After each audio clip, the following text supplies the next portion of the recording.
Hello, I'm Fork Burke. I'm co-editor of I Will Be Different Every Time, Black Women in Beale.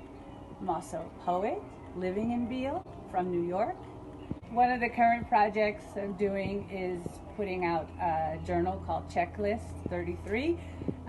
Comes out about once every 6 months, published by House and Gam. The other project is a future project called Library of Loss, poetic essays. I'm also co-founder of L Press L online publishing site, and it also has Circuit Gaze, which is a podcast.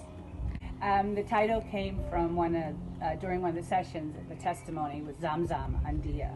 It's something she said. I mean, it really means I will be different every time.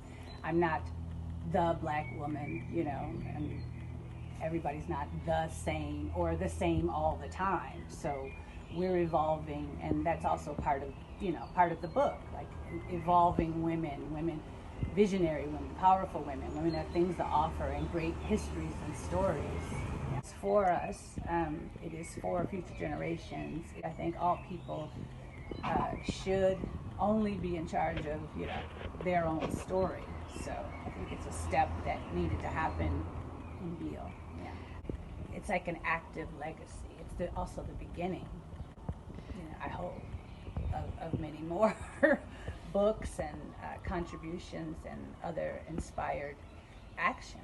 Yeah, it's for black children. They didn't have one. There was nothing here. And a book is important, and it can be, you know, it's distributed, and I think especially now it should really be in schools. That's my focus right now too. If we think about the young generation, there are more and more speculations that they are more attached to the quick visual content. How do you think they can be attracted by the written book? How can the written book compete with the film, for example, or quick YouTube video? You know, this relates a lot to entertainment. The book is not entertainment, so the book will be there for anyone when they're ready to have it, and that it's there is what's important. So I'm not really concerned about Snapchat or TikTok. These are not the same things, right? And also, I think the book inspires other people to do other things too, as well, other projects, other forms of legacy, and that legacy is really important. We live in the legacy and the stories of other people so much, and, you know, like I said, going to school and not seeing yourself. And so I know how important that was for me growing up, to know who was in the community, whose shoulders I stood on, what's possible, how many different ways are there to be a woman.